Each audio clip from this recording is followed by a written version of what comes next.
मेरा नाम खालिद है जी। मैं अल्लाह वाले फाउंडेशन के जो यूथ प्रोग्राम्स हैं उनको हेड करता हूँ। आज हमारे साथ जो मेहमान हैं वो बड़े डिफरेंट हैं, और आपको पता है जब आप मुख्तलिफ होते हैं तो उसकी या तो पॉजिटिव वजह होती है, नेगेटिव होती है।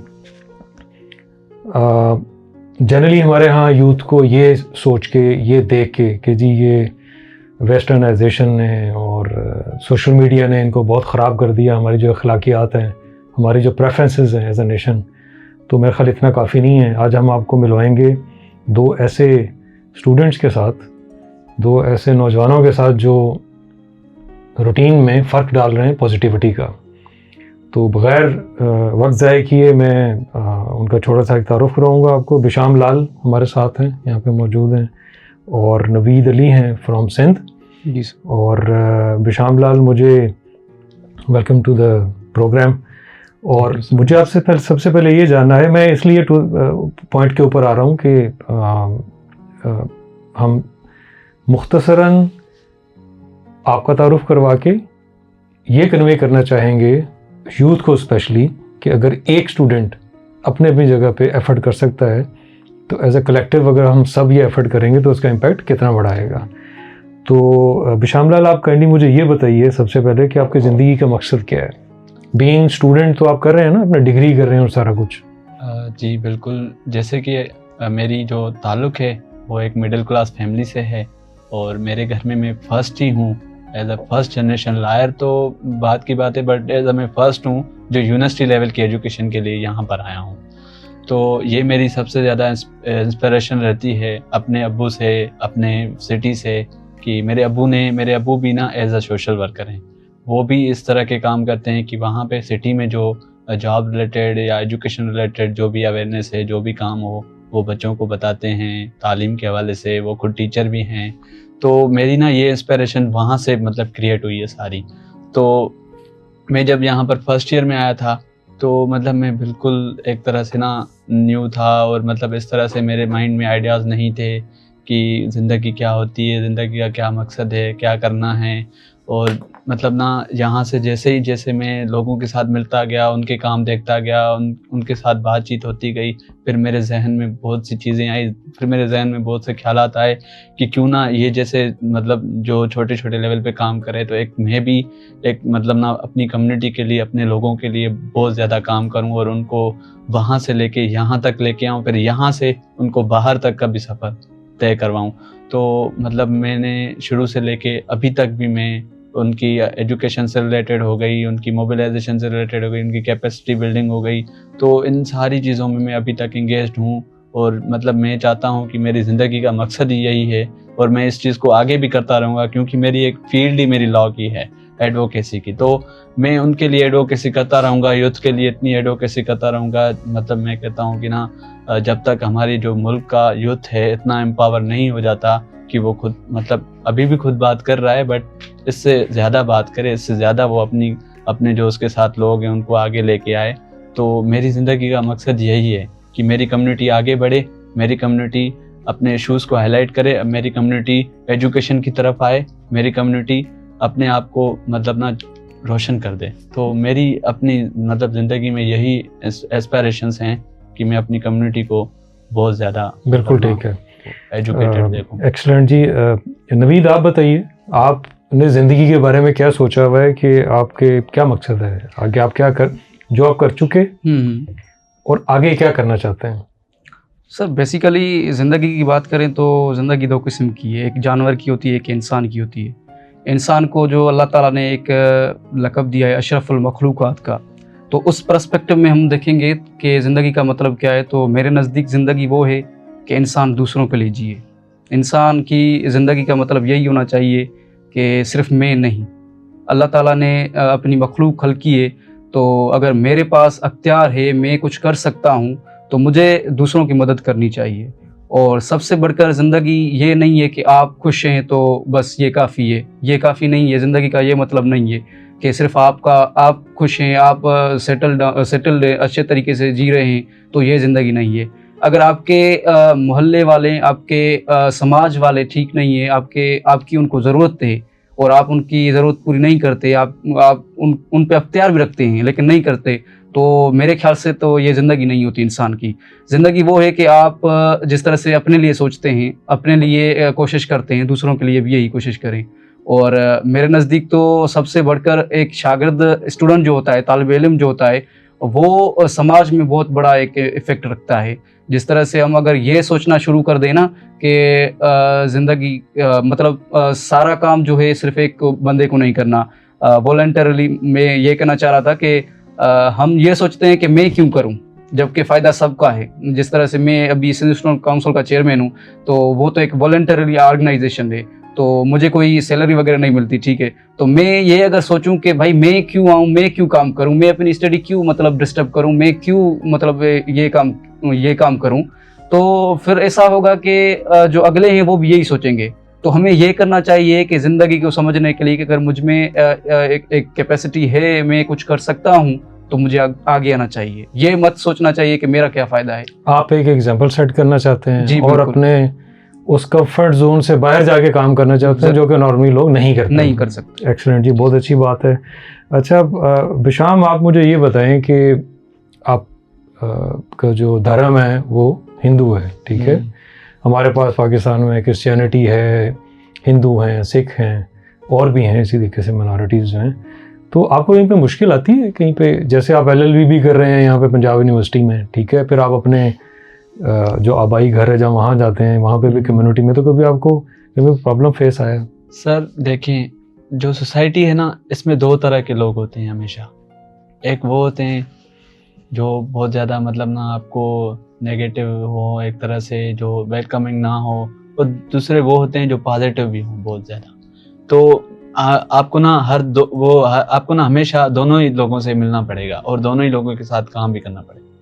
तो कभी भी आप ऐसे नहीं कह सकते कि ना कि सोसाइटी में सारे ही मतलब ना आपको पॉजिटिव ही मतलब उस तरह से मिले, नेगेटिव ही मतलब उस तरह से मिले, ये नहीं हो सकता। मेरे साथ भी ऐसे हुआ है, पहले साल से लेके अभी तक मैं इस चीज़ को फेस करता हूँ कि ना अगर मैं उनको कह दूँ, अपना नाम बता दूँ, जस्ट लाइक एंड्रॉइड वाले को भी आप अपना नाम बता देना, वो जस्ट लाइक शॉक्ड हो जाता है, और फिर ऊपर से कहता है कि ना आप अपना NIC दिखाएं, आप अपना ये दिखाएं।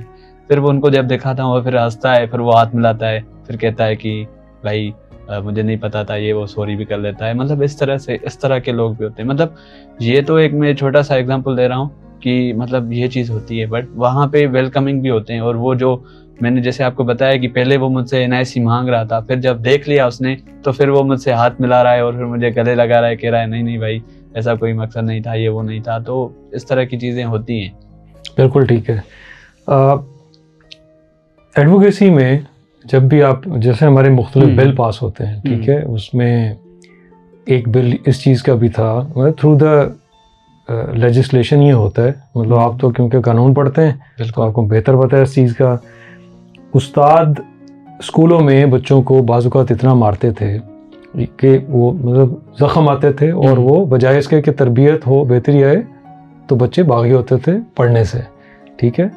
तो आप ही की तरह के लोगों ने, आप ही की तरह के बच्चों ने एक एफ़र्ट की और एक प्रपोज़ल बनाई, ठीक है, इन द लीगल फ्रेमवर्क, कि जी मार जो है वो स्कूल या इंस्टीट्यूशंस में नहीं होनी चाहिए। तो ये किसी एक का ख्याल था, फिर उसको उन्होंने एग्जीक्यूट करने की कोशिश की। शुरू में जैसे अभी आपने कहा कि जी आप कहीं पे रुकते हैं या कहीं पे बैठते हैं या गाड़ी में बैठते हैं, तो एक दफ़ा तो आपको पहले आपका तारुफ पूछते हैं या आपका नाम मुख्तलिफ है।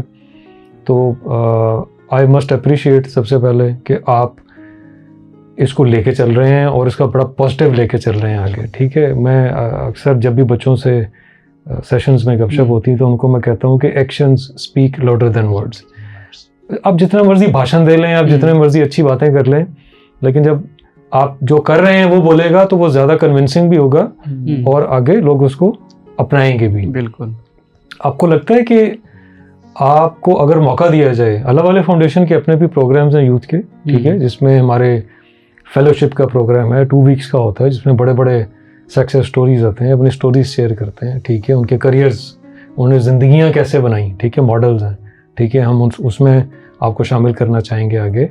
और एट द सेम टाइम हमारे वॉलंटियरिज्म के बहुत सारे प्रोग्राम्स हैं, उसमें भी हम चाहेंगे कि नवीद आप तो हैं, आप ख़ास तौर पे वो बच्चे बच्चियाँ जो माइनॉरिटी से हैं, not from the Hinduism only, Christianity से वैसे भी, उनको बराबर लेके आए, इसके बीच में मौके दें। At the end of the day Pakistani हैं, हमारे बच्चे हैं, बेटियां हैं सारे, ठीक है, तो उनको एक तो इक्वल अपॉर्चुनिटीज मिले जो कि मिल रही हैं, लेकिन हम जरा उसको थोड़ा सा वही बात के एडवोकेट करेंगे इस चीज को। बिल्कुल ठीक है, आप इसके बारे में क्या कहते हैं नवीद?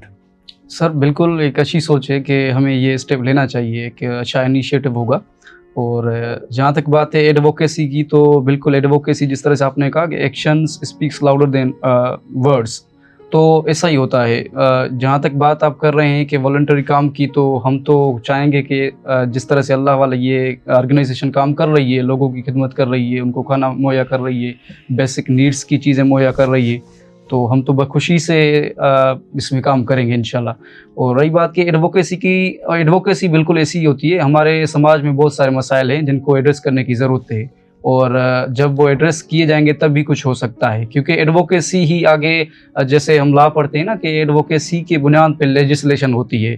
जिस तरह से 2016 की बात है कि कंदील बलोच का केस था एक, उसमें एक हमारी कानून बना हुआ था कि जब वो जो कहते हैं ना कि कारोकारी, तो उसमें उसने अपनी ऑनर किलिंग के बुनियाद पे भाई ने अपनी बहन कंदील को मार दिया था।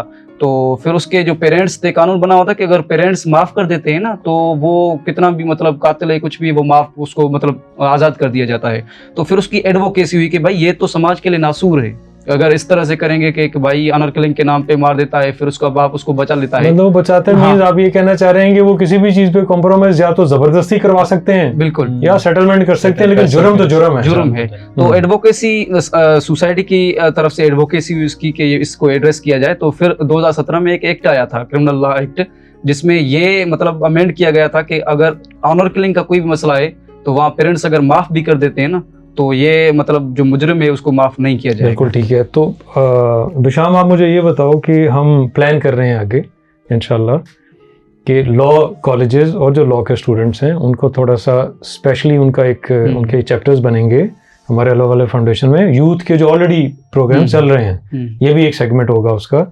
जिसमें हमें अवेयरनेस भी देनी है लोगों को, आम लोगों को, कि थाने क्या होते हैं, कचहरियाँ क्या होती हैं, लोग डरते हैं, उनको बेसिक राइट्स का पता होना चाहिए, ठीक है, और लॉ अबाइडिंग भी होना चाहिए। बिल्कुल, उनको पता होना चाहिए कि ये लाइन क्रॉस की तो इससे आगे फिर एक्टिव होगा जो कानून है, ठीक है। And at the same time कोई इदारा ज्यादा भी ना करे किसी के साथ, अगर वो एम्पावर्ड है टू रेगुलेट जो वो चीज़ें करते हैं। तो आई होप कि आप हमें ज्वाइन करना चाहेंगे जब हम ये स्टार्ट करते हैं। जी सर, श्योर, मुझे बहुत खुशी होगी कि आप हमें इस चीज़ में पार्टिसिपेट करवा रहे हैं। और इसके साथ साथ मैं एक चीज़ इसमें ऐड ऑन करना चाहूँगा कि आप देखें ना, हमेशा दो चीज़ें होती हैं, एक मतलब ना स्टेट की तरफ से राइट होते हैं और दूसरी हमारी तरफ से ड्यूटीज़ होती हैं जो हमें करनी होती है।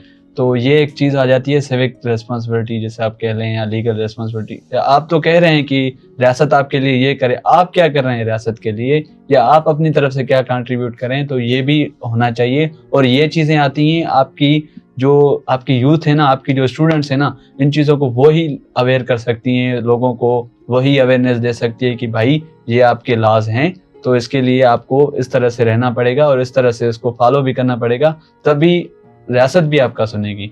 तो ये सारे जो जिस तरह के आप प्रोग्राम बता रहे हैं, बहुत मुझे ज़्यादा खुशी होगी कि मैं अपने लोगों को, अपनी कम्युनिटी को और पाकिस्तान के लोगों को और यहाँ के लोगों को और अपने सिंध के लोगों को अपनी लॉ से रिलेटेड, लीगल अवेयरनेस से रिलेटेड मैं उनको सेशंस दूँ, उनको बताऊँ कि लॉ क्या है, आप सिंध में भी देंगे, आप और जगहों पे भी देंगे, और आप मिसाल बनिए बाकी तमाम यूथ के लिए जो कि बाकी प्रोविंसेस की है, पंजाब में, एजेके में, जीबी में, ठीक है, बलूचिस्तान में। तो नाज़रीन, आपने देखा कि इतना कह देना काफ़ी नहीं है कि सब कुछ ख़राब है या ज़्यादा ख़राब है, बहुत कुछ अच्छा भी हो रहा है। आपने ये चेहरे दो देखे, नौजवान हैं और इस रिमोट एरिया से हैं जहाँ पे नॉर्मली आपको लगता है कि कुछ भी नहीं हो रहा।